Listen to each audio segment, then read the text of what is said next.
जय हिंद दोस्तों।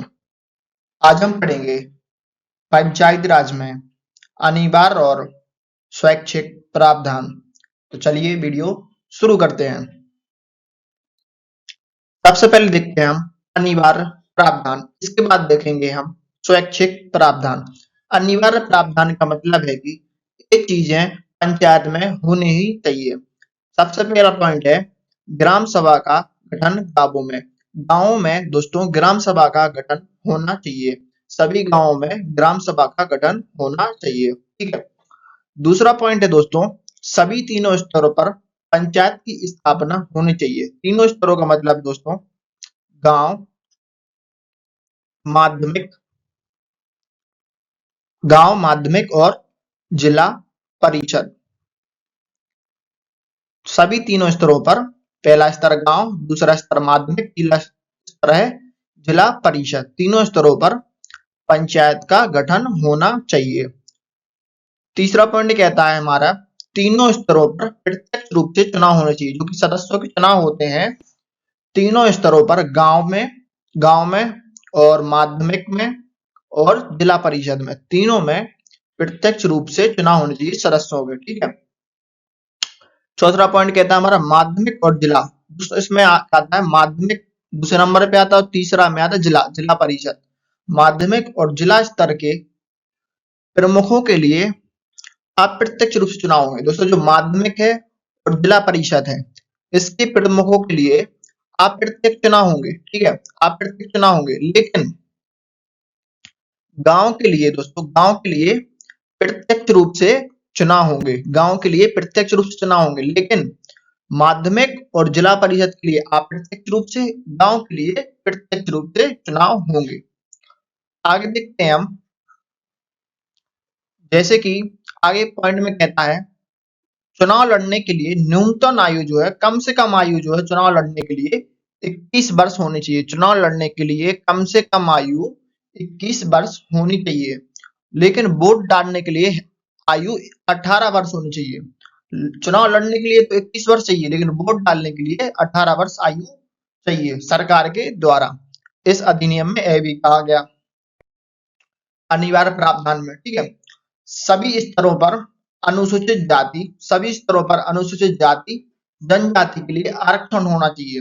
दोस्तों गांव में, माध्यमिक में और जिला परिषद में, तीनों स्तरों में अनुसूचित जाति और जनजाति के लिए आरक्षण होना चाहिए। पांचवा पॉइंट कहता है, आखिरी पॉइंट कहता है सभी स्तरों पर 1/3 पद महिलाओं के लिए आरक्षण होना चाहिए। 1/3 पद जो है महिलाओं के लिए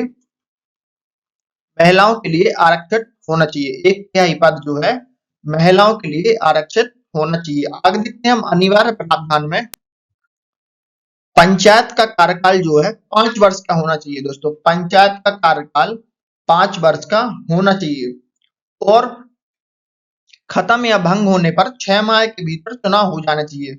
दोस्तों खत्म या भंग होने का मतलब है कि अगर 5 वर्ष का कार्यकाल खत्म हो गया तो उसके 6 महीने के बाद, 6 महीने के अंदर अंदर चुनाव हो जाना चाहिए। और भंग होने का मतलब है दोस्तों कोई सदस्य है उसने अपना इस्तीफा दे दिया है या किसी कारण उसने अपना कार्यकाल समाप्त कर दिया है। ठीक है, तो 6 महीने के भीतर भीतर चुनाव हो जाने चाहिए। लेकिन कार्यकाल, जैसे कोई सदस्य है उसने अपना इस्तीफा दे दिया, ठीक है, लेकिन 5 साल का कार्यकाल है, जो 5 साल का कार्यकाल है उसमें 6 माह या 1 साल के अंदर अंदर 6 माह या 12 माह, ठीक है, 6 माह या 12 माह बचे हुए हैं तो उसमें 6 माह के भीतर चुनाव नहीं होंगे। उसका 5 साल का कार्यकाल पूरा होने के बाद ही उसमें चुनाव होंगे। अगला पॉइंट कहता है हमारा चुनाव करवाने की जिम्मेदारी राज्य निर्वाचन आयोग की होगी। दोस्तों मध्य प्रदेश में और सभी राज्यों में चुनाव करवाने की जो जिम्मेदारी है पंचायतों की, पंचायत है, पंचायत पंचायत ठीक है, पंचायत जो है उसके चुनाव करवाने की जिम्मेदारी राज्य निर्वाचन आयोग की होगी। सभी राज्य अपने अपने पंचायतों का चुनाव करवाएंगे राज्य निर्वाचन आयोग। केंद्र इसका चुनाव नहीं करवाएगा, राज्य इसका चुनाव करवाएगा। आखिरी पॉइंट कहता है हमारा वित्तीय स्थिति की समीक्षा करने के लिए दोस्तों वित्तीय स्थिति की समीक्षा करने के लिए प्रत्येक 5 वर्ष बाद, जैसे ही दोस्तों 5 वर्ष का कार्यकाल खत्म होगा, उसके 5 वर्ष बाद एक राज्य वित्त आयोग की स्थापना की जाएगी। तो राज्य वित्त आयोग की स्थापना की जाएगी, ठीक है। इसकी स्थापना कौन करेगा? तो इसकी स्थापना करता है राज्यपाल। राज्यपाल इसकी स्थापना करता है और राज्यपाल ही इसका कार्यकाल तय करता है। जो आयोग का गठन होता है उसका कार्यकाल का तय करता है कि इसका कार्यकाल कब तक होना चाहिए और जो जो इसमें नियुक्त होंगे उनकी नियुक्ति कैसे होनी चाहिए। राज्यपाल पर पूरा चीज निर्भर रहता है। तो हर 5 वर्ष बाद इस आयोग की स्थापना होगी, जो कि पंचायतों का वित्तीय चीजों को देखरेख करेगा और उसकी जानकारी रिपोर्ट राज्यपाल को सौंपेगा, ठीक है। अब देखते हैं हम दोस्तों स्वैच्छिक प्रावधान। दोस्तों स्वैच्छिक प्रावधान अब हम देखते हैं। पहले हमने देख लिया अनिवार्य प्रावधान जो कि होना ही चाहिए। अब देखते हैं स्वैच्छिक प्रावधान जो कि सरकार या ग्राम वासियों के अपनी सूझबूझ से यह प्रावधान हो सकते हैं या होंगे, ठीक है। शुरू करते हैं। ग्राम सभा को ग्राम स्तर पर शक्ति युक्त करना। जो कि ग्राम सभा है उसको ग्राम स्तर पर, अपने गांव स्तर पर शक्ति युक्त करना कि अपना कर वसूल सके या किसी को दंड दे सके, उसके लिए उसको शक्ति युक्त करना, जो कि स्वैच्छिक प्रावधान है। सरकार चाहे तो उसको दे सकती है, ग्राम सभा चाहे पूरे सदस्य मिलकर चाहे तो उसको लागू कर सकते हैं। दूसरा पॉइंट कहता है हमारा ग्राम पंचायत के अध्यक्ष के निर्वाचन के तरीके को निर्धारित करना। दोस्तों जो 3 स्तर की पंचायत है, गांव की, ग्राम की, दूसरी है माध्यमिक, तीसरी है हमारी जिला परिषद, ठीक है, जिला परिषद, तीसरी है हमारी जिला परिषद। दोस्तों माध्यमिक और जिला परिषद में तो अप्रत्यक्ष रूप से चुनाव होंगे, जो कि सदस्य चुने गए हैं वही अपना वोट डालकर अपने प्रमुख को चुनेंगे, लेकिन प्रमुख या अध्यक्ष को चुनेंगे। लेकिन ग्राम स्तर पर क्या होता है कि अप्रत्यक्ष रूप से चुनाव नहीं होते, उसमें होते हैं प्रत्यक्ष रूप से चुनाव। ग्राम में प्रत्यक्ष रूप से चुनाव होते हैं। तो अगर गांव या ग्राम के सदस्य चाहें तो उसको आप प्रत्यक्ष रूप से भी कर सकते हैं, ठीक है। अगला पॉइंट कहता है मध्यवर्ती पंचायतों के अध्यक्षों को जिला पंचायत में प्रतिनिधित्व देना। जैसे कि जिला परिषद है, जो जिला परिषद या जिला पंचायत, तो वो मध्यवर्ती पंचायत को अपने सुझाव और सलाहकार बनाएगी और उसको सूझबूझ से काम करने के लिए प्रेरित करेगी। अगला पॉइंट कहता है हमारा पंचायत के किसी भी स्तर पर पिछड़े वर्ग के लिए स्थानों का आरक्षण। दोस्तों पंचायत के किसी भी स्तर पर, पंचायत के कोई भी स्तर है, ग्राम स्तर है, माध्यमिक है, जिला परिषद है, उसके लिए पिछड़े वर्ग के लिए, जो पिछड़े वर्ग के लोग हैं उनके लिए आरक्षण होना चाहिए, ठीक है। पंचायत के पिछड़े वर्ग के लिए आरक्षण होना चाहिए। अगला पॉइंट कहता है पंचायत स्थानीय सरकार के रूप में कार्य कर सके। पंचायत जो है स्थानीय सरकार के रूप में कार्य कर सके, इस हेतु उन्हें अधिकार और शक्तियां देनी चाहिए।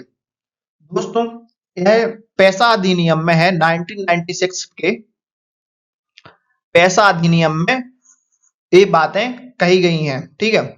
1996 के पैसे अधिनियम में ये बातें कही गई हैं, जो कि डिटेल में नेक्स्ट वीडियो आएगी 1996 के पैसा अधिनियम पर, तो आप उसको पढ़ेंगे तो उसके बारे में आप बहुत अच्छे समझ जाएं। क्योंकि मध्य प्रदेश में 15 नवंबर 2022 को 1996वां पैसा अधिनियम लागू हुआ है अभी करंटी में। तो आप वो वीडियो जरूर देखें, नेक्स्ट वीडियो पैसा अधिनियम पर ही आएगी। आगे देखते हैं हम पंचायतों के सामाजिक न्याय।